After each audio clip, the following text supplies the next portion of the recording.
Coming into this MLB season, the outlook for Alec Bohm was one of the more controversial points surrounding this Philadelphia Phillies team. Well, now a couple weeks into the season, and we're beginning to see some evidence for why all of our greatest concerns may have been confirmed. It has not been an ideal start for the guy who essentially had his season split in two halves last year, looking like an all-star third baseman, one of the best third basemen in baseball for the first half of the season, and sort of nosediving his production in the entire second half, all the way to the point where the frustration built up to Alec Bohm being benched in the playoffs for this Phillies team. Well, he's now out of the gates this season and not off to the hot start that he desired. He's going to dive into what adjustments need to be made by both Alec Bohm specifically and how I'd like the Phillies to respond to this recent stretch of games from their all-star third baseman and talk about everything that must go down from here. Now, before I dive fully into it, do want to remind you guys, as always, make sure you are hitting that subscribe button. That just 37.2% of you guys watch these videos have subscribed to the channel just yet. We are on top of things here on Phillies Digest. The season is in full swing.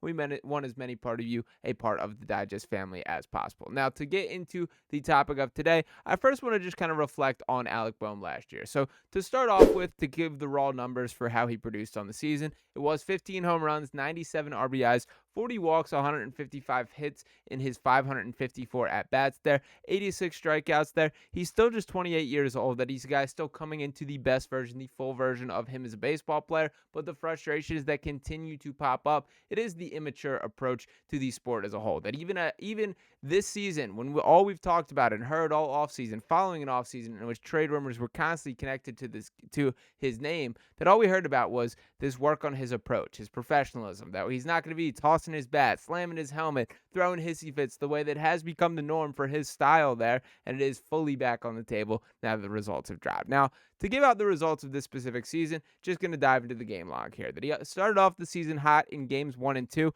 In the opening day, he went 2 for 5 with a double, 2 RBIs, and 2 strikeouts there. In game 2, followed up with another 2 for 5 performance, as well as a walk. And that's where things kind of began to go downhill for the Alec Bohm timeline here. Game 3, 0 for 5 at the plate. Game 4, 1 for 4 with a strikeout. Game 5, 1 for 4 with a strikeout.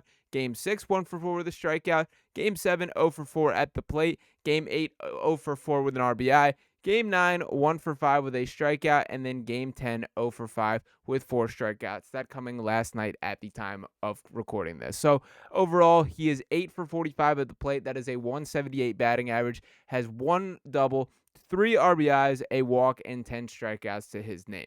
I get that baseball is a marathon. We're not rushing to the conclusion on how his overall season is, but this isn't exactly the start that we all wanted Alec Bohm to get off to. And more particularly, I thought it was really important how he came out of the gates this season. That I thought in a lot of ways that was going to set the tone for sort of his future in Philadelphia. And now we're at where we're at with this being the results here. Now, to give a couple of more stats on just kind of a clear indication of what we're working with, that per Corey Seidman of NBC here, Alec Bohm had a 2-run double on opening day, one of the biggest hits of the game, and is 0 for 12 with runners in scoring position since. To add a little more details to the mix here, Rob Thomson did stick up for his guy, which I did appreciate, this coming after last night's victory over the Atlanta Braves here. And by the way, in regards to that victory, was nice for it to be a performance in which Bryce Harper and Trey Turner are the guys that get it done, hitting home runs, carrying this team. And shout out to Taijuan Walker, who is exceeding all expectations. We'll be doing another video on Taijuan, specifically speaking about his outlook and sort of the pitching staff here, but another solid performance for him. He looks like a better version of Taijuan Walker than we've really seen show up in Philadelphia to this point. I'm still holding my breath with every single outing, but it was enough to get the job done. Now, with Alec Bohm, he's kind of supposed to be one of these guys, one of the Bryce Harpers, the Trey Turners, and I get he's not quite that, as those guys, you can see the contract figure attached to them and the expectations that carry with it, but the hope is for Bohm to solidify himself as that caliber of MLB All-Star, and that has not been the case so far this season. Now, Rob Thomson was asked about this following the game, and he said, quote, "He'll get out of it. I mean, this guy was the All-Star third baseman last year in the National League. I'm not going to pull the shoot on him yet. Despite what everybody says, I have a lot of trust in him." Bohm was 0 for 5 with 4 strikeouts in the win over the Atlanta Braves. He's batting .200 on the year through 40 at-bats with just 8 hits, 1 double, which came in the first game of the year, and 3 runs batted in. The other point that I'll note here is I'm always a believer in that not all strikeouts are created equal. There are strikeouts that you will get up there, have a great plate approach, have a great at-bat, you battle, you foul off pitches, and the pitchers just got nasty stuff that you can't get by them. That has not been the vibe of the strikeouts that we've seen from Alec Bohm, and certainly not the case last night. I mean, his last strikeout, which was at a relatively important time in the game, but pretty late in that one there, just striking out, looking an immediate turn, and just arguing with the umpire, which it was a borderline call, but it's just more one of those. I'm so sick of like this being the response from Alec Bohm every time something goes wrong, and I think everyone is experiencing that a little bit. Now, a couple other points that I did want to note is I mentioned how it was basically split into half season last year. That the first half of the season, Alec Bohm was everything you could ask for in third baseman. Played the position well in the field, was a monster as far as hitting doubles, driving in RBIs, looking like the complete player and hitter that you'd hope he could be there. And that's when things kind of went south at the All-Star break. Per Bob Wankel here, he tweets, dating back to last season's All-Star break, Alec Bohm has 4 home runs in 244 at-bats, including the playoffs, while hitting just 237. He has 1 extra base hit and 1 walk in 41 plate appearances this year. Need him to get going, particularly if he's going to continue to sit in the middle of the order. This was sent on April 9th, so a couple more days to change a little bit these recent stats, but I still think this point is really notable here. That since last season's All-Star break, Alec Bohm has 4 total home runs. For a guy who is pretty monstrous in his stance at the plate and how big he is a human being,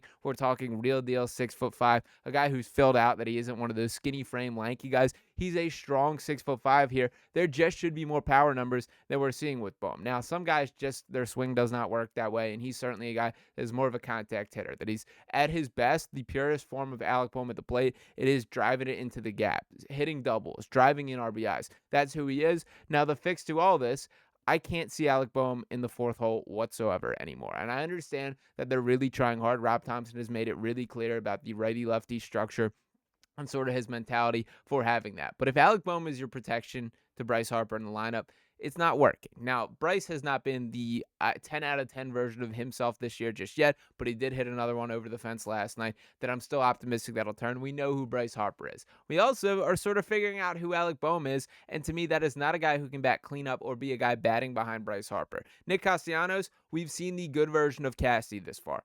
That is a guy that I would like to see batting behind Harper there. Even trying a Harper Schwarber. I know it's lefty-lefty, and I don't think Thomson actually does it. But if you want to talk about like a more just, how baseball used to be with like a 3-hitter and a 4-hitter, sign me up for that. I'm willing to try that on certain matchups with certain pitchers and see at least experiment with that. But the current situation, I do think they're heading down a bad path with Alec Bohm being the lineup protection behind Bryce Harper there. I do hope Bohm gets things back on the track. I don't think you pull the plug yet. I think Rob Thomson is absolutely correct in his response, but there's also got to be adjustments to the data that is put in front of you. And I think the start of the season was really going to decide sort of the outlook for Bohm. Unfortunately, it is turning on the downside of that pendulum of production there, that this isn't a guy who has leaped at the opportunity, who is back to playing his baseball. He's struggling again, and you have to adjust that. We've seen Edmundo Sosa get a start at third base once already here. Sosa, we could have a whole other Sosa conversation. I do think the bat is cooling off a little bit, which is disappointing there, but I think we all kind of knew that was to be expected in the long haul. He is who he is at this point. He's a utility infielder, a guy who is certainly capable of plugging and playing in a lineup on just about any given circumstance, but I don't think he's much more than that, and there were some signs of him potentially growing into that. Maybe I take that back. Who knows? Maybe he goes on another heater, and I have to eat those words. Would love for that to be the case there. But with that being said, I don't see anything wrong with Sosa being a guy getting an opportunity at third base when the matchups, the roster commands it, or when you simply want to get Alec Bohm out of there.